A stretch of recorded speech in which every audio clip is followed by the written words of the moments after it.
Pak Tony, selamat pagi. Selamat pagi, Mbak Ya, Desi. Pak Tony, selamat memperingati Hari Tani Nasional kemarin ya.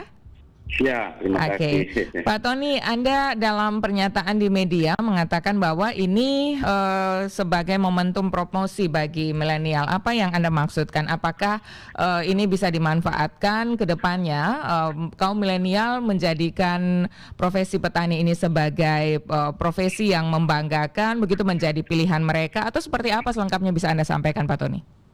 Ya, Mbak Desi. Jadi kemarin kita bangsa Indonesia merayakan Hari Tani, dengan slogan yang sama-sama kita ketahui di mana-mana flyernya disebarkan, yaitu bertani itu hebat, menjadi petani itu keren. Itu sebuah slogan yang saya yakin bahwa itu bermakna spirit bagi generasi kita. Dari kata-katanya sudah bisa kita baca, keren itu sebetulnya diksi yang sengaja dilempar ya oleh Kementerian Pertanian menyasar kepada kaum milenial yang dimaksud. Jadi kaum milenial yang dimaksud itu adalah generasi demografi yang ya kurang lebih lah berumur 27 sampai 40 tahun. Nah, kita melihat kami melihat bahwa saat ini komposisi demografi kita ini didominasi oleh generasi milenial ya, termasuk generasi Z itu cukup dominasi demografi kita. Nah, kalau saya melihat dari gini, Mbak Desi, data kami terbaru yang aktif ya sebagai operator pertanian kita, yaitu petani, itu didominasi 68% itu umur di atas generasi milenial kita. Bahkan data kita itu petani yang umur 84 tahun, masih 80 ada? tahun, 70 tahun itu sangat banyak. Nah, itu bisa dibayangkan operator pertanian kita, operator pertanian untuk memberikan makan kita bangsa Indonesia didominasi oleh generasi-generasi yang tanda kutip dari sisi energi sudah ini. Iya, kalau tidak diperbarui ini bisa habis ini Pak Doni ya? Iya, gimana Pak? Kalau misalnya ini tetap pada pola seperti ini masih didominasi oleh usia-usia yang bukan milenial, bisa jadi dalam waktu dekat ini profesi petani bisa berkurang sekali begitu Pak Doni ya? Iya, itulah maksudnya seperti itu Mbak Desi. Jadi kita sekarang mendorong kaum milenial ini memahami benar bahwa untuk sejahtera ada di sektor kita. Sektor kita ini sudah jelas.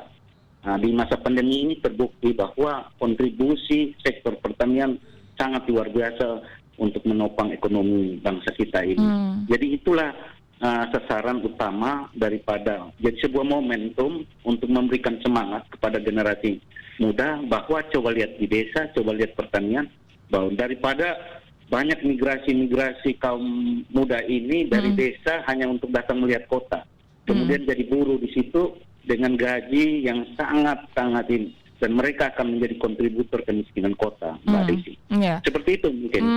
Ya, padahal ini seperti yang Anda sampaikan tadi, di masa pandemi seperti ini sektor pertanian ini terbukti sebagai sektor yang tangguh menghadapi ancaman risiko pandemi COVID-19. Kalau sektor lain tumbang, sektor ini malah tumbuh positif begitu Pak Doni ya, berkontribusi terhadap perekonomian nasional. Data yang Anda miliki juga seperti itu Pak Doni. Iya, saya contoh saja NTT. NTT itu ini bukan data kami ya. Ini data yang baru dirilis oleh Bank Indonesia dan Kementerian Keuangan. Untuk NTT, kuartal pertama pertumbuhan ekonomi positif 1, sekian. Dan kontribusi terbesar itu justru berasal dari sektor pertanian. Yang khususnya lagi itu dari program gubernur, yaitu Tanam Jagung Panen Sakti. Itu memberikan kontribusi yang luar biasa. Nah, ini terbukti bahwa ini hukum alam yang sudah bisa kita lihat bersama, dan ini bukan data kami ya, ini data yang paling kompetensi melepaskan informasi itu adalah dari lembaga yang terpercaya, yaitu Bank Indonesia dan Kementerian Keuangan. Oke, ya, dan kalau kita lihat sama-sama Pak Doni ya, perkembangan antusias kaum milenial untuk menjadi petani memang tidak terlalu tinggi sampai dengan hari ini. Nah, menurut Anda apa yang menyebabkan hal ini Pak Doni? Apakah info mengenai prospek bekerja di sektor ini kurang atau ada penyebab-penyebab yang lain Pak Doni? Saya yakin kaum milenial itu kaum cerdas, ya.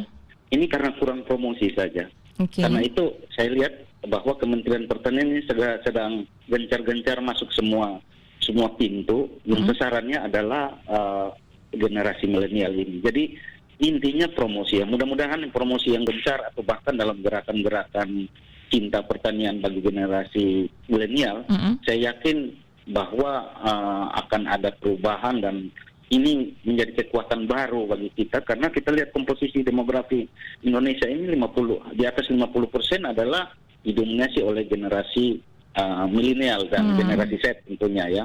Okay. Nah ini peluang besar seandainya dalam posisi sekarang dengan kekuatan power oleh generasi di luar milenial saja terbukti bahwa sektor pertanian ini hebat.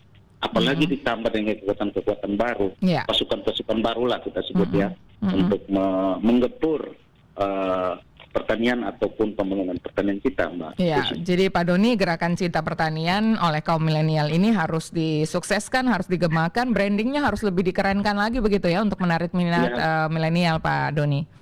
Ya, setuju. Tony, Mbak ya, bukan Doni. Iya. Oh iya, baik Pak Tony. Oke, baik Pak Tony ya. Oke Pak Tony, kita harapkan sama-sama agar pertanian Indonesia ini semakin hebat, semakin maju, mandiri sesuai dengan harapan Menteri Pertanian saat ini ya. Iya, betul. Pak Tony, apakah menurut Anda kementerian sudah melakukan atau sudah pada jalurnya begitu ya untuk membangkitkan semangat kaum milenial, untuk menggerakkan, membangkitkan cinta dan merasa ini keren begitu, dan apakah sudah sampai aplikasinya di daerah-daerah? Ini yang terakhir Pak Tony. Ya, sekarang justru Kementerian Pertanian lagi gempur program ini, program pertanian milenial. Tapi ya memang efeknya kita butuh waktu ya. Tapi dalam 2-3 tahun terakhir ini memang sasaran utama adalah kita benar-benarnya adalah sasaran pada kaum milenial. Benar-benar the real ya, bukan sekedar kita slogan, tetapi kita mau masuk dalam semua pintu ya. Pintu semua ormas, bahkan di lembaga-lembaga keagamaan pun Kementerian Pertanian masuk untuk melatih ya, mendorong, membentuk mereka untuk benar-benar masuk ke lahan pertanian kita. Baik, ini kita harapkan bersama Pak Tony, dan ini perlu dukungan semua sektor, masyarakat tentu saja juga berperan penting begitu ya untuk membangkitkan rasa cinta pada dunia pertanian, menjadikan profesi petani ini sebagai profesi yang keren agar bisa menarik perhatian milenial begitu Pak Tony ya. Ya. Baik, terima kasih Pak Tony sekali lagi, selamat memperingati Hari Tani Nasional, mudah-mudahan kedepannya pertanian Indonesia semakin hebat, maju dan mandiri Pak Tony ya. Ya. Baik, terima kasih. Selamat pagi, salam sehat Pak Tony. Salam sehat.